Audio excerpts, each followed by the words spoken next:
Hola periferia sudaca, caribeña y peninsular. Omar Greta, quien les habla, siempre para el podcast Puto el que lee, en su 7ª temporada, aluvión de fotogramas y palabras que no se detiene. Y en esta ocasión les traemos un eventazo cinematográfico del que vamos a charlar con Leonard Cortana. Leonard es el responsable de programas de inclusión y alianzas estratégicas en Eurodoc. Es candidato a doctor en estudios cinematográficos especializado en la circulación transnacional de películas sobre justicia social y profesor de estudios de cine y talleres sobre diversidad e inclusión en la Universidad de Nueva York. También trabaja como consultor para la sección de lucha contra la discriminación racial de las Naciones Unidas en Ginebra. Fue formado en proyectos del Programa de Juventud de la Comisión Europea y diseñó metodologías de teatro y narración para la inclusión social de jóvenes. Organiza debates tras proyecciones, de esto vamos a hablar un montón esta tardecita, y participó en muchas campañas de impacto social para películas de activismo en todo el mundo. En la edición 2024 de Cannes Docs dirigió una sesión que se llamó Sesiones de preguntas y respuestas post-proyección, conducir interacciones éticas para fomentar conversaciones significativas. Eso define nuestro podcast. Bueno, también fue investigador afiliado en el Centro Internet y Sociedad Berkman Klein Center de la Universidad de Harvard. Y chicas, además de todo, lo tengo acá enfrente, es un bombonazo. Las que estén solteras o polidisponibles le mandan DM. Leonard, querido, ¿cómo andas? Bienvenido a este podcast. Muchísimas gracias, Omar. Muchísimas gracias por el piropo, además. Pues es un placer estar contigo, es un placer hablar de cine social, de memoria, de líderes sociales y en general pensar el continente americano como un lugar de memoria queer. Nosotras, así, pero felicísimas de tenerte. Y antes de seguir hablando, queremos agradecerle a Cintia de Chihuahua, Cintia Angélica, por favor, que compañera de taller en nuestra amada Escuela Internacional de Cine y Televisión de San Antonio de los Baños en Cuba. De mí tuvimos un profe de taller que tuvo la audacia de decir que el cine queer no existe. Bueno, este desorientado y triste señor se llama Bassel Ramses y desde acá, querido Bassel, te mandamos un besito en la cola. Bueno, chicas, a propósito de esto, vayan corriendo a escuchar el episodio 118 de este podcast con la sensacional cineasta española, pero sudaca por adopción, Isa Sáez Pérez. El episodio se llama, por supuesto, Existe el cine queer. Ahí desmontamos miserias, mitos e ignorancias y le ponemos punto final a esta cuestión. Bueno, Leonard, vos estás en medio de un seminario cinematográfico titulado Memoria queer y resistencia. El cuerpo queer como acto de resistencia en el cine contemporáneo, identidades diversas, espacio y comunidad. Arranquemos contándonos de qué va esta aventura. Pues sí, muchísimas gracias. Entonces es un seminario que empezó en marzo, el 1 de marzo en Puebla, México. No sé si se conoce un poco dónde está Puebla en México. Es una ciudad que se encuentra a 2, 3 horas de la Ciudad de México. Es una ciudad que siempre la gente dice, no hay cultura en esta ciudad. Y claro que siempre hay cultura en una ciudad. Pero lo que queríamos hacer es crear un espacio donde se utiliza películas para fomentar una conversación sobre cine queer, identidades queer, y utilizar un cine global para pensar la resonancia local. Y es un poco lo que hago con mi trabajo. Yo creo que es muy importante cuando se habla de la circulación de películas de fuera, qué tipo de impacto que pueden tener si hay una buena conversa en conocer y entender el contexto local. Tenemos 4 películas y la idea es que cada película trata de una comunidad de la comunidad queer. Hablamos de la comunidad VIH positiva, hablamos de la comunidad intersex. La semana pasada hablamos de adolescentes y niñas queer. Y la próxima sesión, que va a ser el 2 de mayo en la Alianza Francesa de Puebla, vamos a ver esta película maravillosa brasileña que se llama Deserto Particular y que trata del tema del travestismo, pero también de las interacciones digitales en la comunidad queer y un poco de los heterocuriosos, para ver que somos muy inclusivos también en la comunidad, para también incluir a los heterocuriosos. Entonces, la idea de este seminario es, por una parte, crear un espacio donde hablamos de película, hablamos de educación y tuvimos muchísimos profesores llegando diciendo, tenemos adolescencias queer en nuestras clases y no tenemos herramientas y recursos para hablar el tema, ¿no? Y el cine es potente en ese sentido. pero también personas que estaban directamente incluidas en las películas. Por ejemplo, la película 120 latidos por minutos, que habla de la lucha del grupo de ACT UP en Francia en los años 80, principios de los años 90. Y me gusta mucho porque la película, el director, que se llama Romain Campillo, dijo, a un momento ya estábamos cansados de ser las maricas tristes y cansadas, ahora vamos a ser las maricas enojadas y combativas, ¿no? Y yo creo que eso ha sido muy lindo porque siempre se ve las mismas historias, ¿no? Sobre el movimiento queer y la lucha para la promoción de los derechos para las personas en situación de VIH. Esta película llevó mucho a este tema. Entonces, en estas sesiones hablamos de activismo, hablamos de comunidades, intentamos contextualizar la película, pero sobre todo fomentar un debate.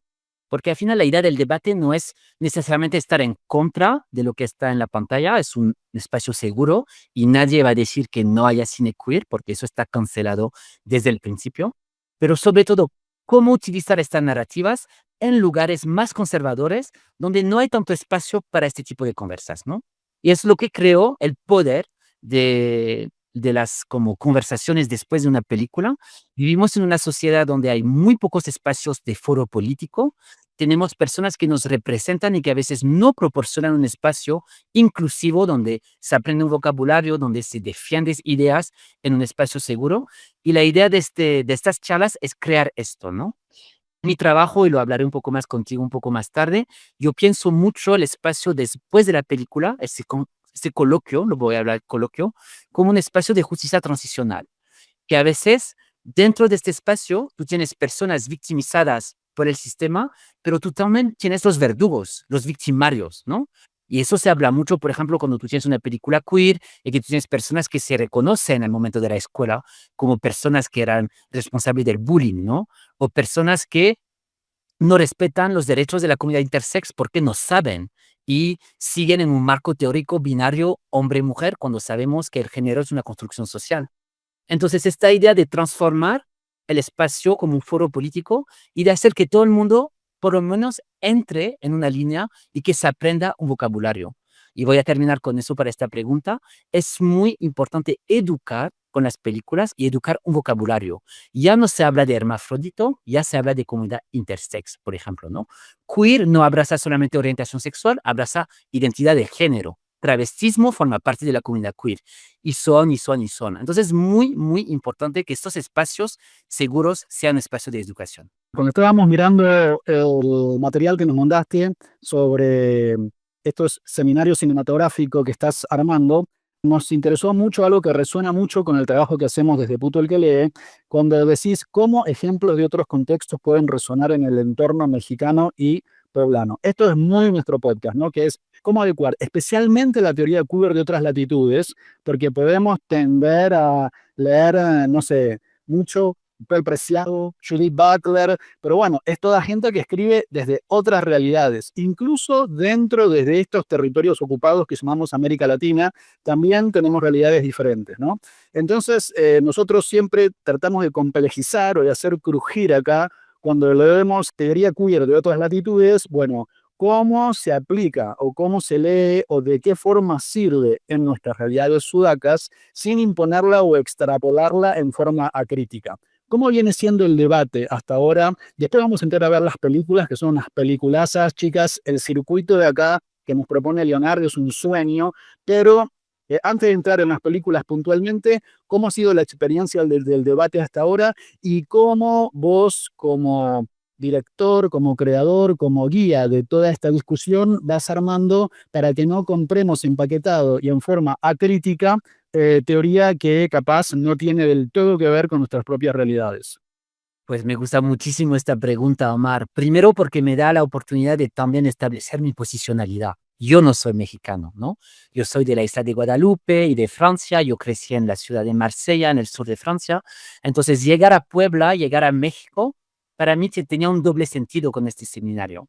Primero, traer, como dices tú, estos ejemplos de fuera para pensar el contexto local y tener guías, ¿no? Invito a cada sesión un docente junior de la Universidad de la UAP para ayudarnos a llevar el debate y para entender de manera académica, moral y social el tema en el contexto local. Pero yo también, como persona de fuera, para mí es una responsabilidad porque yo llego a México, aunque sea estudiante, con un poder adquisitivo mayor que una persona de México. Yo creo que mi ambición y mi responsabilidad es crear estos espacios, ¿no? Porque no podemos llegar a un país, establecernos en un país y vivir como si fuera digital nomad. O yo no creo en esto en ese sentido, ¿no? Entonces, invertir tiempo libre y crear estas conexiones para mí es muy importante y traer lo que sé hacer, espero, es este tipo de cosas. Los debates son muy interesantes porque, como dices tú, desgraciadamente estamos muy acostumbrados a leer una teoría queer del norte global, para utilizar este concepto que es problemático en mucha manera. Porque tenemos que aceptar que Foucault lleva una dimensión universal que nos ayuda a pensar el mundo sudaca. ¿Por qué pensar que Judith Butler, Paul Preciado, quiero decir, no es que no los vamos a leer, pero tenemos que traducir, y es la palabra que siempre insisto. Una teoría tiene que traducirse, tiene que entender el contexto local, y no estamos aquí para copiar, pegar un sistema que nos va a hacer, desgraciadamente, una comunidad queer cosmopolita, gringa en ese sentido, si solamente nunca criticamos en el sentido leer de manera crítica, una teoría que nos puede ayudar, pero que tenemos que traducir en el contexto local. Eso es el primero. Pero también es cómo consumimos películas de fuera, ¿no? Claramente la idea de la curaduría era tener 4 películas que llevaban el acto de residencia del cuerpo queer. Son películas donde la idea del cuerpo, el cuerpo humano, el cuerpo queer está resistiendo contra normas de un entorno muy conservador, ¿no? Entonces, para las películas de personas en situación de VIH, cómo salir de esta patologización mediática de ver el cuerpo enfermo, entre comillas, como un cuerpo de resistencia, un cuerpo que sabe organizarse colectivamente. Y esta película, 120 latidos por minuto, pasa la mitad del tiempo en reuniones activistas queer, donde el cuerpo sale de un espíritu de lucha y de liberación colectiva, ¿no? Y eso casi nunca se ha visto en películas documentadas del movimiento, ¿no? Entonces, ahora muy importante, ¿cómo entendemos la elección de una adolescencia intersex donde la idea de normalizar un cuerpo es darle medicamentos para ir hacia un género?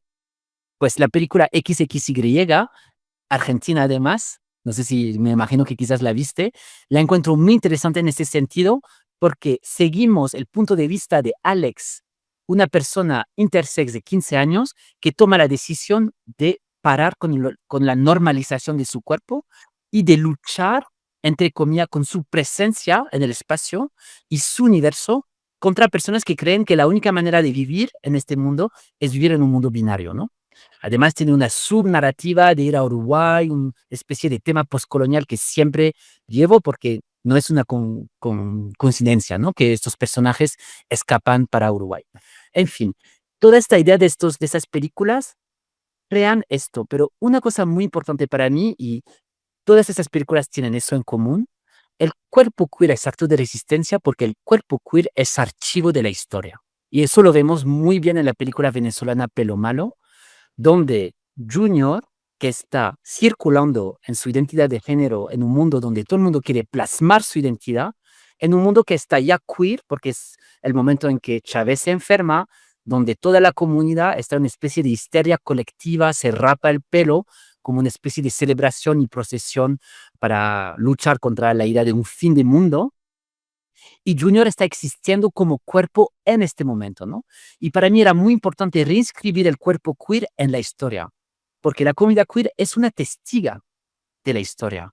Y no solo por las muertes, no solo por las enfermedades, las pandemias, pero sobre todo porque el ojo, el olhar, el gaze, como se dice en inglés, del queer sobre el mundo en movimiento, sobre el movimiento, sobre la historia, es tan potente porque es mucho más complejo que muchas comunidades que lo viven de manera muy binaria o que lo viven de manera muy normalizada, ¿no?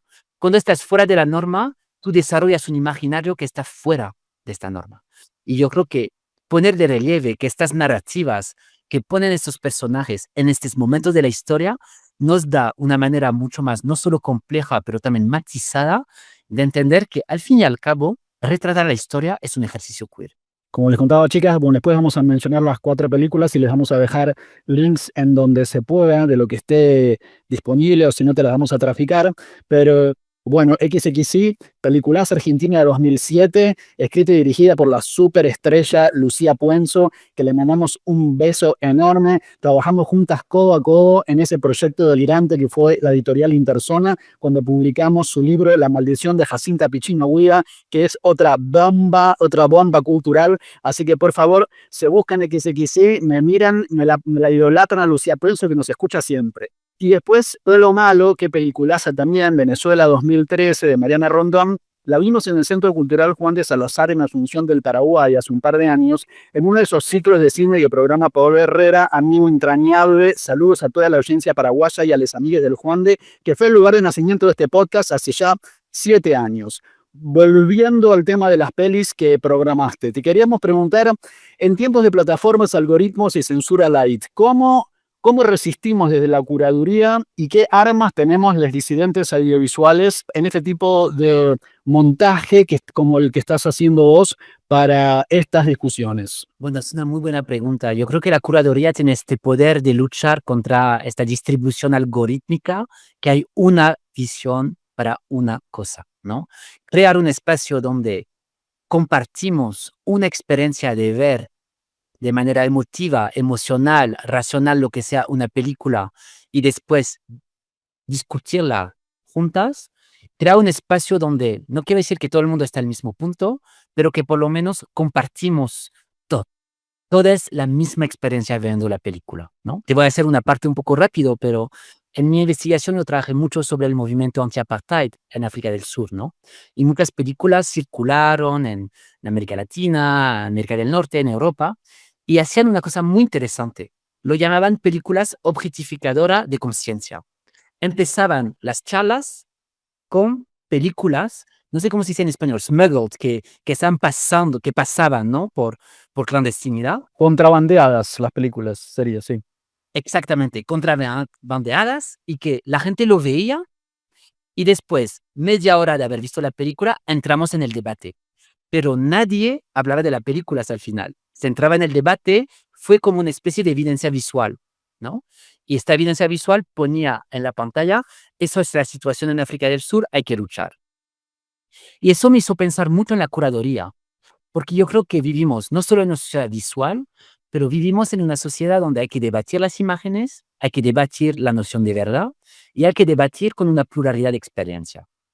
Claramente en esos espacios no puedo aceptar una persona homofóbica, no es el espacio que quisiera crear, pero sí me interesa escuchar personas educadoras, heterosexuales que no tienen herramientas, cómo intentan definir de manera positiva el trabajo que pueden hacer con las películas. Pero otra vez, que sea un espacio seguro. Entonces yo creo que en este mundo de fake news, de algoritmos, de todo eso, crear espacios de discusión físicos ya es muchísimo. Asumir, y eso lo hicimos en varias sesiones del seminario, que es algo que no lo pensé, pero asumimos también que como comunidad queer a veces también somos los bully y hay que asumirlo. Yo, por ejemplo, tuve la suerte de tener una de mis mejores amigas intersex, entonces conozco bastante de experiencia personal y de lo que me ha contado, pero personas que nunca han pensado lo que es ser intersex y escuchar a una persona hablar de eso, crea otro tipo de espacio. La ignorancia y el bullying que tenemos, y eso lo vimos en todas estas plataformas de dating, de Grindr, de lo que sea, de fuera de la norma, fuera del cuerpo estereotipado, de lo que es ser un buen cuerpo queer, un buen cuerpo a veces que se dice follable, lo que seas, pues hay mucha ignorancia también. Y como comunidad queer, lo más importante para mí es pensar en pluralidad, pero no pluralidad solo de cuerpo, pero de pensar la vida, de pensar cómo una persona puede crecer en su sexualidad, puede crecer en su identidad y que sobre todo ser queer, y es por eso que es palabra queer y nada más LGBT, lo que sea, es fluida. Que tal persona en su vida puede ser fluida y tenemos que aceptar que una persona puede pasar de identidad a otra, acumular muchas identidades, salir y entrar, porque eso tendría que ser la experiencia humana de una sexualidad o de identidad de género. Y al finalizar también, esta idea que cualquier país tiene su propio nivel de seguridad con el tema. Y eso es algo que hablamos bastante también en el seminario, algo que va a estar más aceptado en México no va necesariamente a estar aceptado en Argentina, en Chile, en Europa.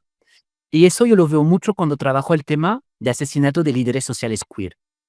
Te doy un ejemplo. Hice un corto documental sobre el asesinato de Marielle Franco en Brasil, que fue una concejala municipal afro-brasileña lesbiana, asesinada en 2018, 6 meses antes de las elecciones y de la victoria de Jair Bolsonaro. Y es interesante porque yo hice esta película y la película es el movimiento afrofeminista y queer utilizando la plataforma del carnaval del 2019, un año después de su asesinato, para luchar contra la justicia, y luchar contra la impunidad, ¿no? Entonces, esta película en Europa, que tiene mucho problema para hablar de afrodescendencia, de raza, la gente no va a celebrar Marielle Franco sobre este concepto. Va a ser una feminista lesbiana o LGBT. De manera completamente a veces decontextualizada, porque la idea de LGBT también, en su manera de estar aceptada, no en la cosmovisión sudamericana, es verla como es ser LGBT en Europa, luchar por quizás derechos que no son la misma lucha de derechos en América del Sur, y hacer que, pues, Marielle Franco podía ser una concejala de París luchando por los derechos LGBT de París. Pero cuando quitas la raza, o el movimiento afrodescendiente, o su identidad favelada, tú quitas otra dimensión de su identidad queer, ¿no? Y después, de manera interesante, como en África, a veces la película fue censurada, porque yo digo de manera muy abierta que es lesbiana, que se iba a casar, y el gesto político de la película es mostrar su novia y presentar su novia como viuda. Y es algo que quizás quería hablar contigo, Omar. Cuando una persona queer se muere, casi nunca es la persona que era su pareja que se presenta, ¿no? Porque dar una dignidad a un cuerpo queer que se muere es crear un espacio con la familia, que va a llorar, que va a luchar por la justicia, pero la dignidad es mostrar a la persona que compartía su vida. Entonces, ¿cómo utilizamos estos espacios? Y en este sentido, mi película Justicia para Marielle Franco, para poner códigos en estos y establecerle como normal, porque desgraciadamente en Brasil, en el 2019, era la primera vez en televisión nacional que la pareja de una persona queer estaba llamada y estaba escrita como subtítulo viuda. Importantísimo todo esto. En esta construcción permanente, en esta deriva que son nuestras identidades queer y que también por eso mismo son nuestros marcos teóricos, ¿no? En permanente construcción. Me acuerdo que en uno de los primeros podcasts que hicimos, unos compañeros que son raperos trans de la provincia de Córdoba, de Argentina, nos contaban, le preguntamos, bueno, ¿y ¿cuál es el marco teórico, chicos? Dicen, bueno, nosotros leemos fanzine. El marco teórico es esto, lo que se está fotocopiando, lo que se está el PDF que imprimieron los compañeros ayer y que se va a vender en la plaza este fin de semana feriando, y que eso es lo que tiene el poema, la canción, el discurso, el odio, la rabia, la invitación, el amor de ese momento, ¿no? Y después, claro, todo lo demás ya cuando empieza Random House Mondadori, cuando empiezan así como a hacer la cuarta edición, quinta edición anotada, ya empieza a congelarse de alguna manera y puede empezar a perder frescura, ¿no?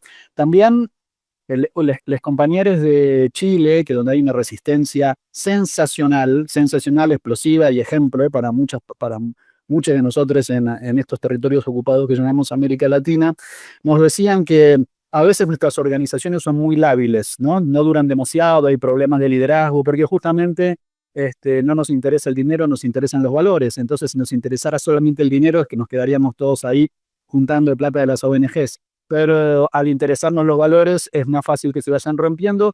Y también nos enseñaban ellos, ¿no? Que bueno, que una organización se desmiante y se rompa en 4 o 5 mevas también está bien, porque eso también es parte de esta mutación en la que estamos, y las alianzas que hemos hecho antes ahora ya derivan en otras cosas porque hemos ido cambiando de formas. A mí estos organismos que festejan sus 100 años de existencia me dan temor, son cosas como muy rígidas. Y por supuesto, esto también aplica en el cine, y especialmente en el cine queer.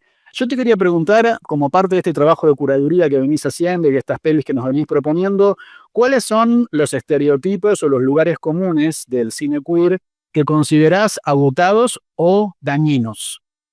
Wow, esa es una pregunta. Y es una buena pregunta otra vez porque claramente la historia del coming out adolescente de dos cuerpos blancos en un lago maravilloso en un verano con sol, eso es el estereotipo que hay que un poco luchar y es un estereotipo que también después se desplazó en varias películas, a veces que pasan en el sur global, para decirlo así, de soldados que se enamoran en la guerra o de tal persona esclavizada, ¿sabes? Pero es la misma idea, ¿no? De pensar la vida queer como el momento emblemático que tiene que ser salir de una heterosexualidad normalizada a una especie de abrazo de despertar sexual. Pero pensar la comunidad queer solo como un despertar es hacer al final.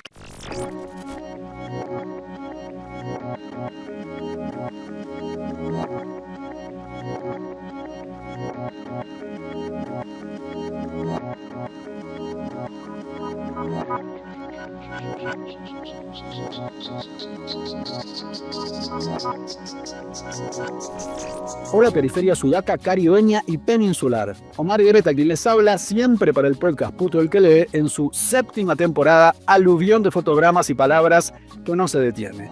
Y en esta ocasión les traemos un eventazo cinematográfico del que vamos a charlar con Leonard Cortana. Leonard es el responsable de programas de inclusión y alianzas estratégicas en Eurodoc.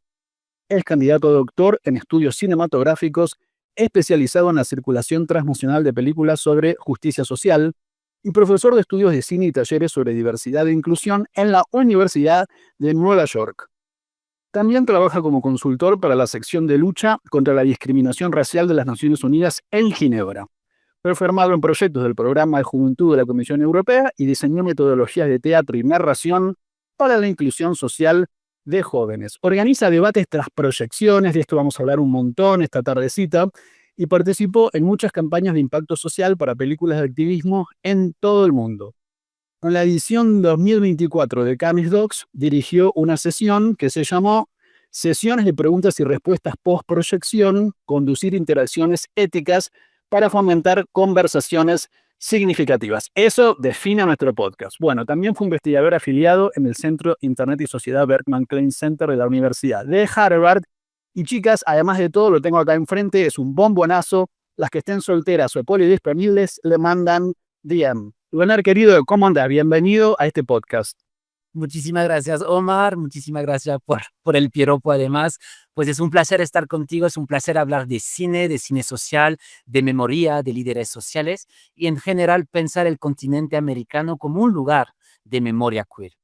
Nosotras, así, pero felicísimas de tenerte. Y antes de seguir hablando, queremos agradecerle a Cintia de Chihuahua, Cintia Angélica, por favor, que compañera de taller en nuestra amada Escuela Internacional de Cine y Televisión de San Antonio de los Baños en Cuba, donde tuvimos un profe de taller que tuvo la audacia de decir que el cine queer no existe. Bueno, este desorientado y triste señor se llama Bassel Ramsis y desde acá, querido Bassel, te mandamos un besito en la cola.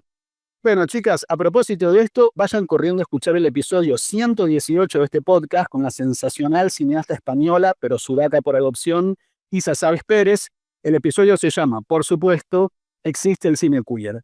Ahí desmantamos miserias, mitos e ignorancias y le ponemos punto final a esta cuestión. Bueno, Leonard, vos estás en medio de un seminario cinematográfico titulado Memoria queer y resistencia. El cuerpo queer como acto de resistencia en el cine contemporáneo, identidades diversas, espacio y comunidad. Arranquemos contándonos de qué va esta aventura. Pues sí, muchísimas gracias. Entonces es un seminario que empezó en marzo, el 1 de marzo en Puebla, México. No sé si se conoce un poco dónde está Puebla en México. Es una ciudad que se encuentra a 2, 3 horas de la Ciudad de México. Es una ciudad que siempre la gente dice, no hay cultura en esta ciudad. Y claro que siempre hay cultura en una ciudad.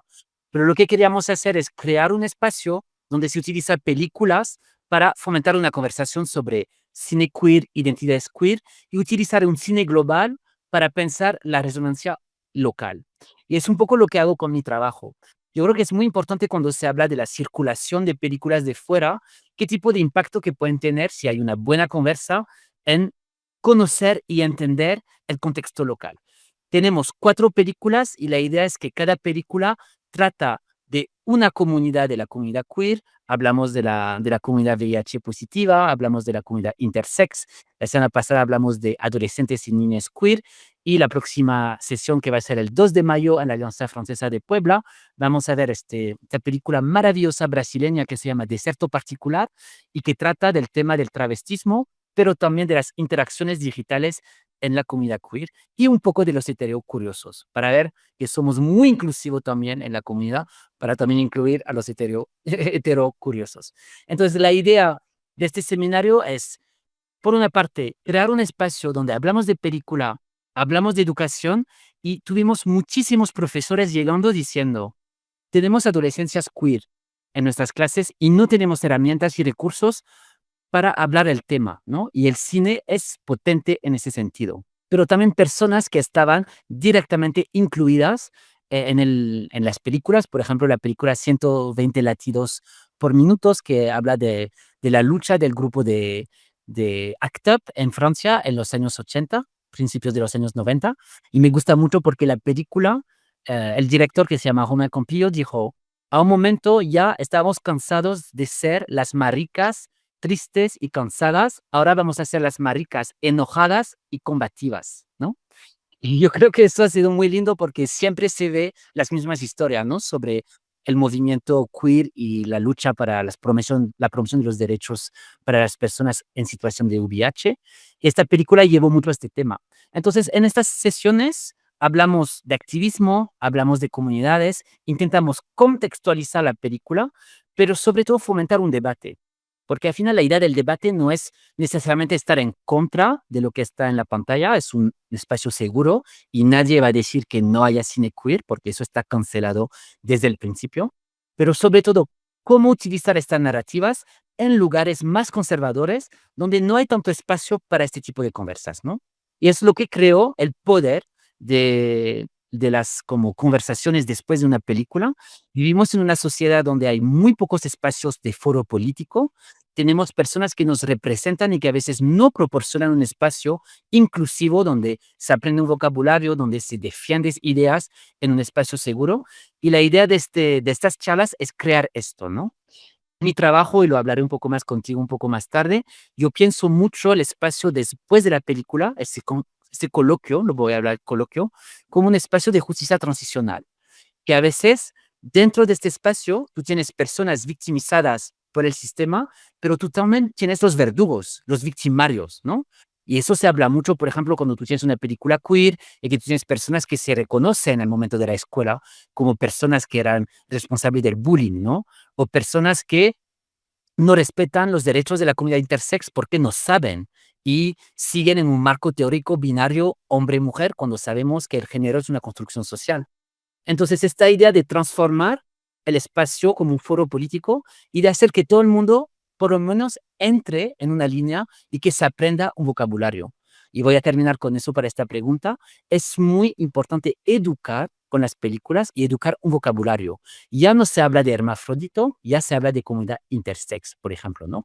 Queer no abraza solamente orientación sexual, abraza identidad de género. Travestismo forma parte de la comunidad queer y son, y son, y son. Entonces, es muy, muy importante que estos espacios seguros sean espacios de educación. Cuando estábamos mirando el material que nos mandaste sobre estos seminarios cinematográficos que estás armando, nos interesó mucho algo que resuena mucho con el trabajo que hacemos desde Puto el que lee, cuando decís cómo ejemplos de otros contextos pueden resonar en el entorno mexicano y poblano. Esto es muy nuestro podcast, ¿no? Que es cómo adecuar especialmente la teoría queer de otras latitudes, porque podemos tender a leer, no sé, mucho Pel Preciado, Judith Butler, pero bueno, es toda gente que escribe desde otras realidades, incluso dentro de estos territorios ocupados que llamamos América Latina, también tenemos realidades diferentes, ¿no? Entonces, nosotros siempre tratamos de complejizar o de hacer crujir acá, cuando leemos teoría queer de otras latitudes, bueno, cómo se aplica o cómo se lee o de qué forma sirve en nuestras realidades sudacas sin imponerla o extrapolarla en forma acrítica.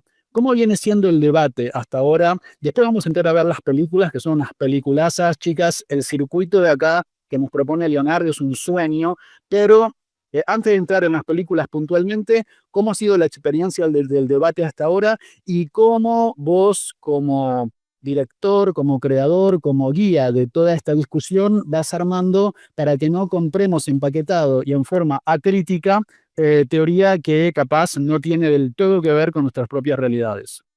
Pues me gusta muchísimo esta pregunta, Omar. Primero porque me da la oportunidad de también establecer mi posicionalidad. Yo no soy mexicano, ¿no? Yo soy de la isla de Guadalupe y de Francia. Yo crecí en la ciudad de Marsella, en el sur de Francia. Entonces, llegar a Puebla, llegar a México, para mí tenía un doble sentido con este seminario. Primero, traer, como dices tú, estos ejemplos de fuera para pensar el contexto local y tener guías, ¿no?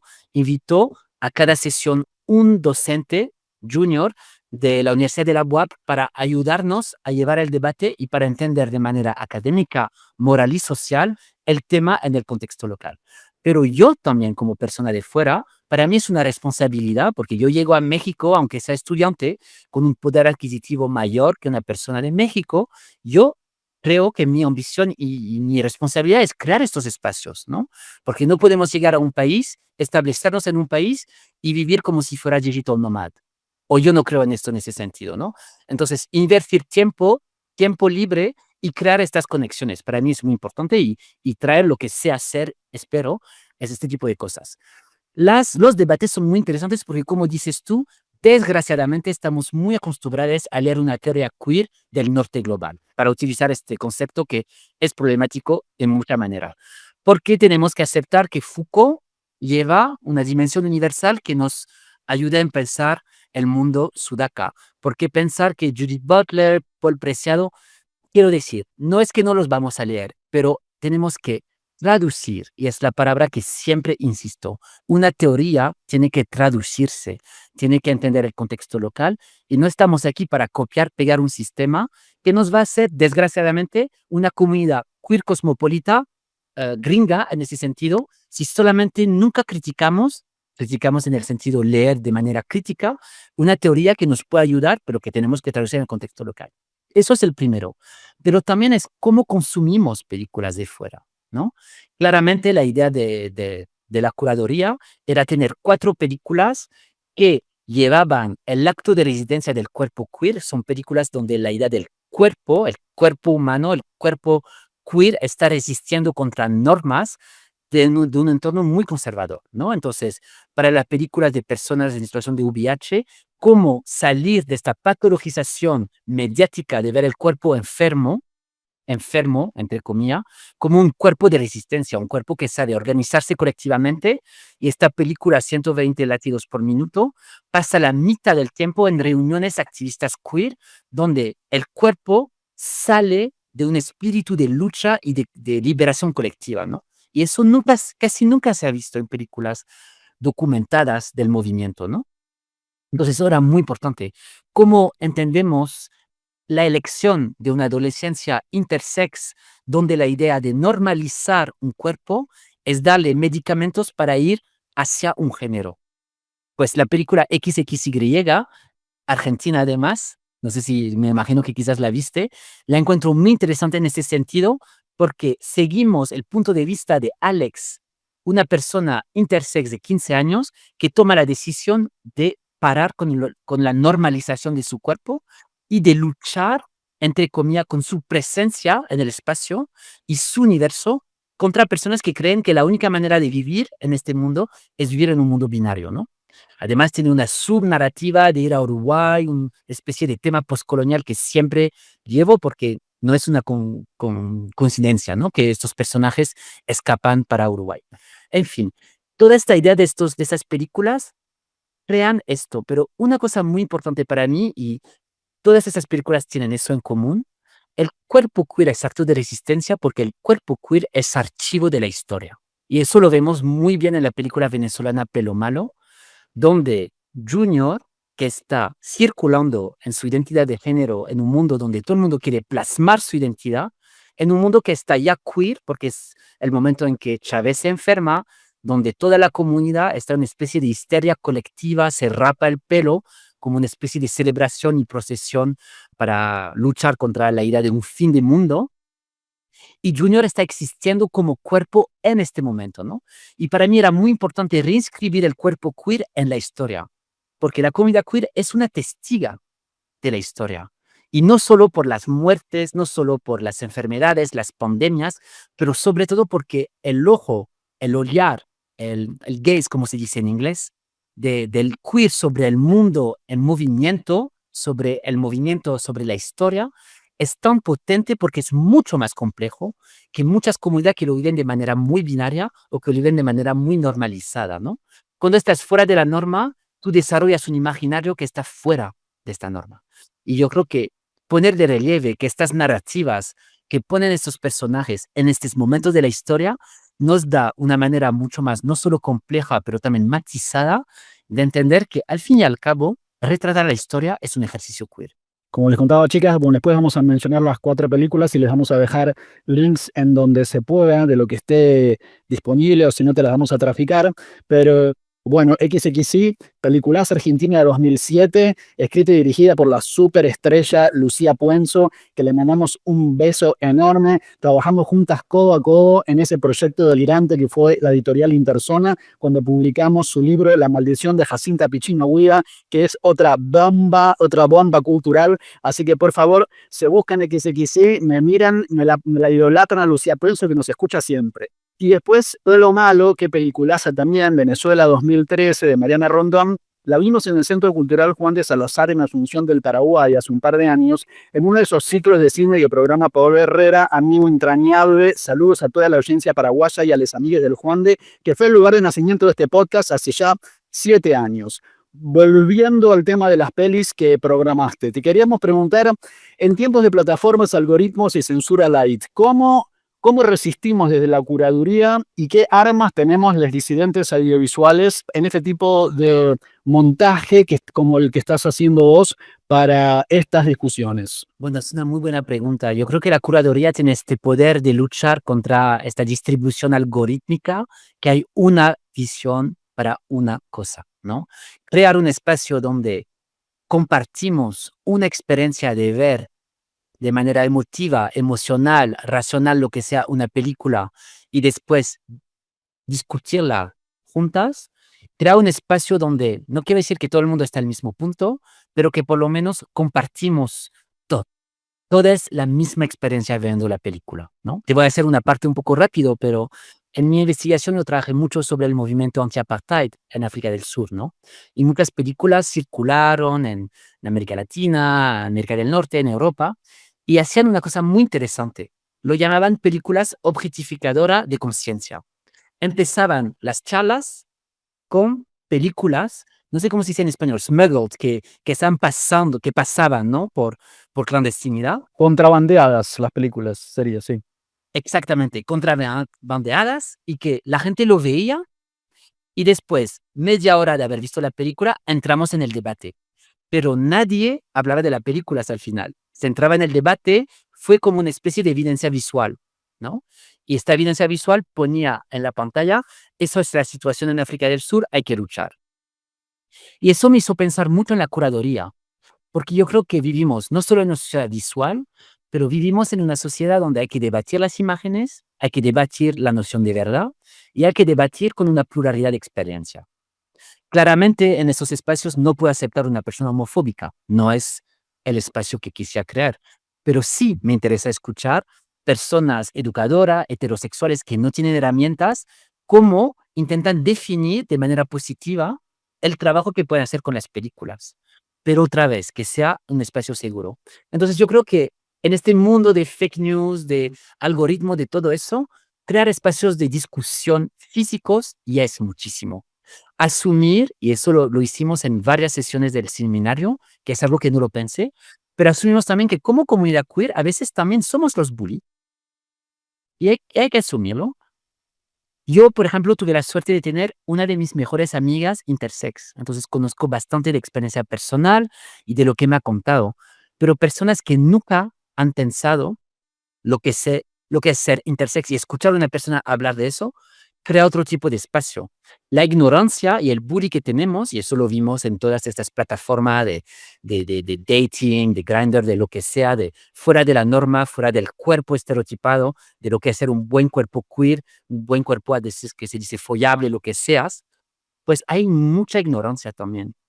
Y como comunidad queer, lo más importante para mí es pensar en pluralidad, pero no pluralidad solo de cuerpo, pero de pensar la vida, de pensar cómo una persona puede crecer en su sexualidad, puede crecer en su identidad y que sobre todo ser queer, y es por eso que es palabra queer y nada más LGBT, lo que sea, es fluida. Que tal persona en su vida puede ser fluida y tenemos que aceptar que una persona puede pasar de identidad a otra, acumular muchas identidades, salir y entrar, porque eso tendría que ser la experiencia humana de una sexualidad o de identidad de género. Y al finalizar también, esta idea que cualquier país tiene su propio nivel de seguridad con el tema. Y eso es algo que hablamos bastante también en el seminario. Algo que va a estar más aceptado en México no va necesariamente a estar aceptado en Argentina, en Chile, en Europa. Y eso yo lo veo mucho cuando trabajo el tema de asesinato de líderes sociales queer. Te doy un ejemplo. Hice un corto documental sobre el asesinato de Marielle Franco en Brasil, que fue una concejala municipal afro-brasileña lesbiana, asesinada en 2018, 6 meses antes de las elecciones y de la victoria de Jair Bolsonaro. Y es interesante porque yo hice esta película y la película es el movimiento afrofeminista y queer utilizando la plataforma del carnaval del 2019, un año después de su asesinato, para luchar contra la justicia, para la justicia y luchar contra la impunidad, ¿no? Entonces, esta película en Europa, que tiene mucho problema para hablar de afrodescendencia, de raza, la gente no va a celebrar Marielle Franco sobre este concepto. Va a ser una feminista lesbiana o LGBT. De manera completamente a veces decontextualizada, porque la idea de LGBT también, en su manera de estar aceptada, no en la cosmovisión sudamericana, es verla como es ser LGBT en Europa, luchar por quizás derechos que no son los mismos, la misma lucha de derechos en América del Sur, y hacer que, pues, Marielle Franco podía ser una concejala de París luchando por los derechos LGBT de París. Pero cuando quitas la raza o el movimiento afrodescendiente o su identidad favelada, tú quitas otra dimensión de su identidad queer, ¿no? Y después, de manera interesante, como en África, a veces la película fue censurada, porque yo digo de manera muy abierta que es lesbiana, que se iba a casar, y el gesto político de la película es mostrar su novia y presentar su novia como viuda. Y es algo que quizás quería hablar contigo, Omar. Cuando una persona queer se muere, casi nunca es la persona que era su pareja que se presenta, ¿no? Porque dar una dignidad a un cuerpo queer que se muere es crear un espacio con la familia, que va a llorar, que va a luchar por la justicia, pero la dignidad es mostrar a la persona que compartía su vida. Entonces, ¿cómo utilizamos estos espacios? Y en este sentido, mi película Justicia para Marielle Franco, para poner códigos en estos y establecerle como normal, porque desgraciadamente en Brasil, en el 2019, era la primera vez en televisión nacional que la pareja de una persona queer estaba llamada y estaba escrita como subtítulo viuda. Importantísimo todo esto. En esta construcción permanente, en esta deriva que son nuestras identidades queer y que también por eso mismo son nuestros marcos teóricos, ¿no? En permanente construcción. Me acuerdo que en uno de los primeros podcasts que hicimos, unos compañeros que son raperos trans de la provincia de Córdoba, de Argentina, nos contaban, le preguntamos, bueno, ¿cuál es el marco teórico, chicos? Dicen, bueno, nosotros leemos fanzine. El marco teórico es esto, lo que se está fotocopiando, lo que se está el PDF que imprimieron los compañeros ayer y que se va a vender en la plaza este fin de semana feriando, y que eso es lo que tiene el poema, la canción, el discurso, el odio, la rabia, la invitación, el amor de ese momento, ¿no? Y después, claro, todo lo demás ya cuando empieza Random House Mondadori, cuando empiezan así como a hacer la cuarta edición, quinta edición anotada, ya empieza a congelarse de alguna manera y puede empezar a perder frescura, ¿no? También los compañeros de Chile, que donde hay una resistencia sensacional, sensacional, explosiva y ejemplo para muchos de nosotros en estos territorios ocupados que llamamos América Latina, nos decían que a veces nuestras organizaciones son muy lábiles, ¿no? No duran demasiado, hay problemas de liderazgo, porque justamente no nos interesa el dinero, nos interesan los valores. Entonces, si nos interesara solamente el dinero, es que nos quedaríamos todos ahí juntando el plata de las ONGs. Pero al interesarnos los valores es más fácil que se vayan rompiendo. Y también nos enseñaban ellos, ¿no? Que bueno, que una organización se desmiante y se rompa en 4 o 5 nuevas también está bien, porque eso también es parte de esta mutación en la que estamos y las alianzas que hemos hecho antes ahora ya derivan en otras cosas porque hemos ido cambiando de formas. A mí estos organismos que festejan sus 100 años de existencia me dan temor, son cosas como muy rígidas. Y por supuesto, esto también aplica en el cine, y especialmente en el cine queer. Yo te quería preguntar, como parte de este trabajo de curaduría que venís haciendo y de estas pelis que nos venís proponiendo, ¿cuáles son los estereotipos o los lugares comunes del cine queer que considerás agotados o dañinos? Wow, esa es una pregunta. Y es una buena pregunta otra vez porque claramente la historia del coming out adolescente de dos cuerpos blancos en un lago maravilloso en un verano con sol, eso es el estereotipo que hay que un poco luchar. Y es un estereotipo que también después se desplazó en varias películas, a veces que pasan en el sur global, para decirlo así, de soldados que se enamoran en la guerra o de tal persona esclavizada, ¿sabes? Pero es la misma idea, ¿no? De pensar la vida queer como el momento emblemático que tiene que ser salir de una heterosexualidad normalizada a una especie de abrazo de despertar sexual. Pero pensar la comunidad queer solo como un despertar es hacer al final que estamos dormidos. Y es eso el problema, ¿no? El despertar no puede ser una contradicción con vivir plenamente, y es por eso que la idea de un cuerpo como acto de resistencia es esto, que estamos todavía en este momento en el movimiento del cine, donde se piensa el cuerpo queer como un cuerpo de despertar sexual. Entonces, ninguna película de, de esta, de esta curaduría trata de este tema, porque para mí me cansa, porque para mí yo creo que estas películas también no piensan temáticas sociales más profundas, se quedan en algo. Y también esta idea del verano que se acaba, para mí es algo que me genera mucha. Porque el verano es un momento un poco fuera, ¿no? De un periodo escolar, de un periodo de trabajo. Y otra vez, parece que la vida queer es una paréntesis, ¿no? Entonces, eso, para mí es algo agotado.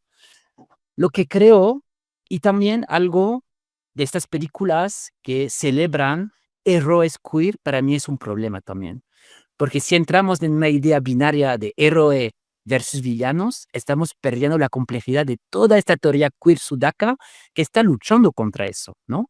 Lo que nos interesa son las zonas gris que nos hacen complejos, ¿no? A mí me cansa personajes queer que tienen que estar victimizados constantemente para crear empatía. A mí me encantaría tener un villano queer que crea empatía también, ¿no? Y yo creo que Pelo Malo es muy interesante en ese sentido. La relación que tiene Junior con su madre es también muy tóxica, ¿no? Y al final no estás aquí juzgando a tal o tal personaje. Es un momento, una comunidad que tiene que luchar contra la toxicidad que a veces no se reflexiona. ¿Por qué? Porque, como lo dices tú, puramente Sudaka sobreviviendo, luchando por tener dinero en un momento en un lugar que está corrupto, ¿no? Entonces, eso es importante. Otra cosa que a mí me da mucha rabia, y yo trabajo mucho en eso, son los documentales miserabilistas. Estoy cansadísimo ver películas seleccionadas en festival de categoría A que me van a mostrar la vida de una persona trans en América del Sur como si fuera siempre un lugar de discriminación, un lugar de sueños no cumplidos y un lugar donde al final, es lo que utilizo mucho, se realiza un epistemicidio de la vida queer. Epistemicidio es una palabra muy importante, es un concepto que trata de borrar la supremacía intelectual, el cuerpo de una persona como una persona que piensa, ¿no? Y yo creo que un estereotipo a veces de la representación del cuerpo queer tiene que ser un cuerpo, primero, súper como habilista, ¿no? No sé cómo lo digo bien, validista, ¿no? Tiene que ser un cuerpo sexual, porque muchas personas dicen que el único marketing que se hace en festivales de cine queer es ver mucho sexo a la pantalla, así que muchas personas van a ver películas como si fuera solamente el sexo, la atracción en esto. Pero a mí me encantaría ver películas donde los queer se sienten tomando una cerveza, se ríen y piensan el mundo.